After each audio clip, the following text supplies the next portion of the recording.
예, 오늘의 시황 브리핑 시작하겠습니다. 미국 상무부 장관이 캐나다, 멕시코에 대해서 관세 협상을 할 수 있고 이렇게 되면 관세율이 낮아질 수 있다 이런 취지의 발언을 하면서 시장이 이제 긍정적으로 반응을 했고요. 그리고 트럼프 의회 연설이 나왔는데 한국에 영향을 줄 수 있는 발언들이 많이 나왔죠. 그러니까 일단 뭐 했던 얘기 또 한 것 같다 정도로 이제 시장에서는 반응을 한 걸로 보여지고요. 그리고 외국인들이 대형주는 순매도 하고 중소형주는 순매수로 바뀌긴 했습니다. 이게 이제 추세가 되는지 좀 살펴봐야 될 것 같고, 뭐 조선업종, 제약업종, 철강, 건설, 석유화학 이런 종목군들이 트럼프 또는 이제 중국발 재료로 이제 상승을 해서 오늘 뭐 올라간 종목이 많긴 했는데 어쨌든 뭐 스토리가 나름대로는 또 짜여진 종목군들이 더 많이 오르는 그런 모습을 보였습니다. 우선 오늘 아시아 증시 대부분 다 올랐어요. 그러니까 우리나라하고 대만하고 상승률이 거의 비슷했는데 어쨌든 앞서 말씀드린 대로 관세 부과가 시작이 되고 거기에 따른 어떤 그 무역 전쟁이 진행이 된다 이런 걱정을 하고 있었는데 상무부 장관이 좀 유연하게 좀 부드럽게 만들어주는 그런 발언을 했죠. 캐나다와 멕시코와의 어떤 타협점이 있을 것 같다. 그래서 어느 정도 이제 뭐 이게 내일이라는 거는 이제 미국으로 내일이고 우리도 역시 내일 아침에 이제 결과를 보게 될 텐데 어쨌든 그 내용을 발표를 할 걸로 보여진다. 이런 내용을 이야기를 했죠. 그러니까 25% 관세보다는 좀 낮아질 가능성을 이야기를 한 거죠. 물밑에서 어떤 협상이 있었다라는 거고 또 금융시장이 워낙 많이 흔들리다 보니까 이 금융시장을 진정시키기 위한 어떤 멘트가 또 나온 게 아닌가 이렇게도 보여집니다. 그리고 또 젤렌스키하고 이제 트럼프 대통령하고 지난 주말에 이제 충돌이 있었죠. 그래서 뭐 미국에서 우크라이나에 전쟁 지원 안 할 거야 막 이렇게 이제 하고 나섰잖아요. 그런데 젤렌스키 측에서 또 고개를 숙이는 그런 액션을 취했고 이렇게 되면서 이제 광물 협정이 될 것 같다. 이렇게 되면 또 뭐 재건 사업이라든가 이런 것들이 부각될 수 있죠. 오늘 건설주들이 또 많이 올라가는 그런 이유로 작동을 했고 또 중국발 재료도 오늘 일부 영향을 준 걸로 보여지거든요. 올해 성장을 5% 정도 예상을 한다라는 거예요. 이렇게 되면 지금 분위기 봐서는 뭐 관세 전쟁이라든가 이런 외부 환경을 봤을 때는 5% 달성이 쉽진 않잖아요.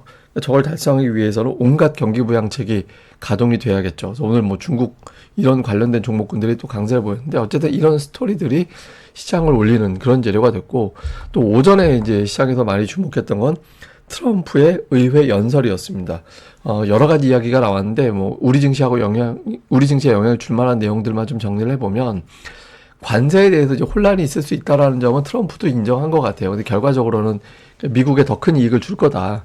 그리고 자신은 국채 금리가 많이 떨어졌다라는 점을 강조하고 싶다. 그러니까 이게 금리가 떨어지면 여러 가지 어떤 이자 비용이라든가 이런 지출 비용이 줄어들게 되니까 그게 뭐 미국인들에게 더 득이 된 거 아니냐 이렇게 얘기를 한 거예요. 이게 되게 바보 같은 생각이긴 해요. 왜냐하면 저 금리 떨어지는 과정에서 주식시장은 더 많이 빠졌잖아요.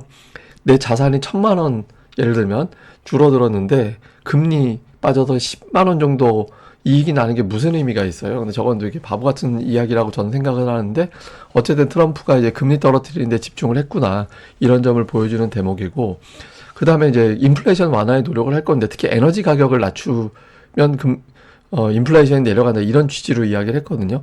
향후 이제 국제유가를 비롯해서 이제 에너지 가격이 어떻게 될지 이걸 좀 주목을 해야 될 것 같고 그리고 또 반도체법 폐지 그 돈으로 미국에 부채 줄이는 게 낫다. 다른 나라 엄하게 돈 주는 것보다 부채 줄이는 게 낫다. 이렇게 이야기를 했고요. 다음에 조선업 부활에 노력을 한다라고 이야기를 하면서 관련 부서 신설, 그리고 보조금 지급 이런 언급도 했습니다.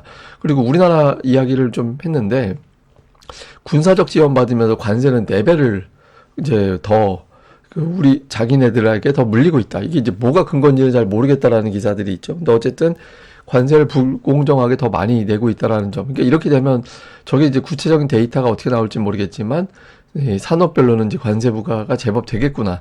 초기에 이제 그렇게 해석이 되는 부분이고 또 우리나라가 이제 알래스카 가스관 사업에 참여를 원한다. 그래서 수조 달러를 아마 한국 기업들이 투자를 할 거다. 근데 저게 말이 그렇지 수조 달러를 우리나라가 어떻게 투자를 해요? 그러니까 1조 달러만 해도 벌써 1,400조 원인데. 근데 어쨌든 좀 우리나라가 가스관 사업에 참여할 가능성은 좀 높아 보이긴 하거든요. 예, 그래서 어쨌든 이 관련된 종목군들이 반응하는 이슈가 되죠. 근데 이게 조금 독이 될 수도 있는 게 에너지 가격은 낮추는데 가스관 사업에 참여를 원하고 이러면 저게 수익성이 맞을지는 잘 모르겠습니다. 근데 어쨌든 이런 내용들이 나왔는데 대부분 내용이 뭐 이렇게 새삼스럽거나 새롭거나 이런 건 아니었거든요. 그래서 주식시장의 반응은 일단 트럼프가 큰 사고는 치지 않았다. 아침에 상무부 장관이 발언했던 거를 깰 정도의 상황을 만들지는 않았다. 그리고 몇몇 업종에는 긍정적으로 작용할 만한 메시지가 나왔다. 뭐 이렇게 해석을 했던 것 같습니다. 특징으로는 오늘 조선주가 다 올랐는데 하나오션은 좀 밀렸습니다. 그러니까 이게 오늘 거래대금 1위 종목이거든요.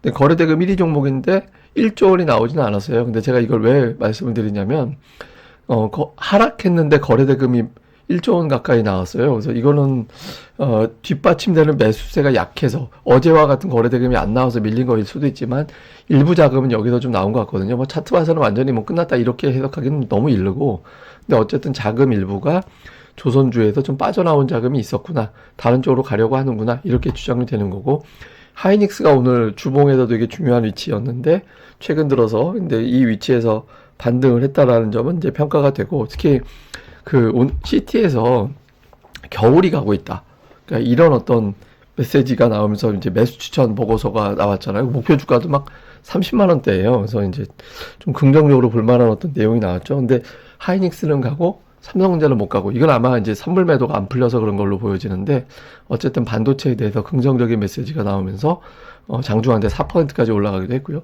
그 다음에 석유화학주 강했는데 중국의 경기부양체 가동이 된다. 이렇게 되면 전통적으로 원래 중국이 경기부양할 때는 석유화학하고 철강의 수혜주였거든요. 그래서 오늘 그런 움직임이 나오긴 했는데, 다만 보시다시피 절대적인 어떤 저항대 121선에서 고점이 됐어요. 그러니까 이걸 이제 뚫고 나갈 수 있을 정도의 재료가 되느냐, 향후에 중요한 관전 포인트가 될 것 같고요.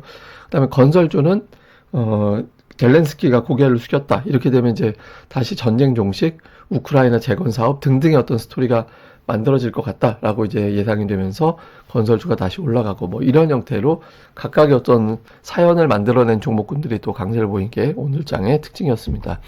자, 수급에선 외국인들이 오늘도 매도를 했는데, 아침에 뭐 반짝 매수하긴 했지만 어쨌든 매도가 계속 이어지고 있다라는 점은 좀 부담이 되죠. 그리고 선물도 안 사고 있고. 근데 저는 이제 다음 주에 수급을 되게 주목을 하거든요. 왜냐면 제가 금융투자가 한동안 매도할 것 같다라고 말씀을 드렸잖아요. 근데 이번 주 넘어가서 다음 주 정도 되면 금융투자가 매수로 바뀔 것 같거든요. 근데 현재 연기금, 금융투자, 여기에 외국인들만 붙어주면 다음 주 이후에 대형주 쪽에 어떤 수급이 좀 개선되는 그런 효과가 나올 수 있거든요. 근데 전제 조건은 외국인들이에요. 그러니까 외국인들이 다음 주에 과연 돌려질 거냐.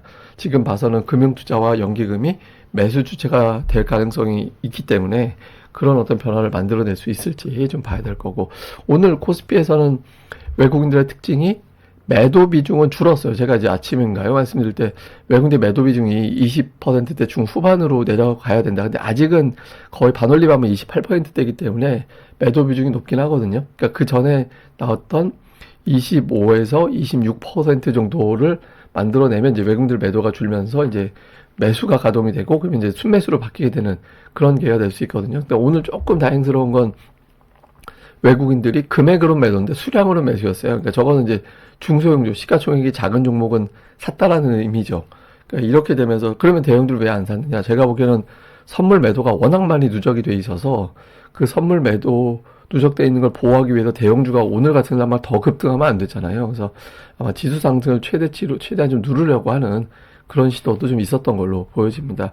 실제로 이제 종목을 보면 뭐 하이닉스는 샀는데 삼성전자는 팔았잖아요.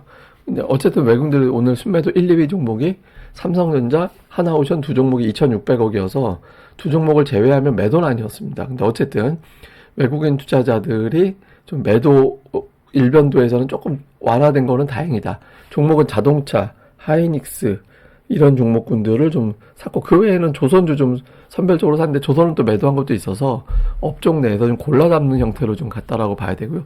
기관은 오늘 뭐 그냥 조선주, HD 한국조선해양, 삼성중공업, 현대미포, HD 현대중공업 이런 이제 조선주 쪽 매수를 좀 많이 했죠. 그다음에 이제 방산주 이런 종목군들을 또 매수한 게 특징이었고, 그다음에 코스닥 쪽에서는 외국인들이 제약바이오, 삼천당제약, 알테오젠, 뭐 코오롱 티슈진 이런 부류의 종목군들을 좀 매수를 했고, 그 아래쪽에서는 그냥 업종별로 좀 골라서 사는 그런 모습을 보였고요.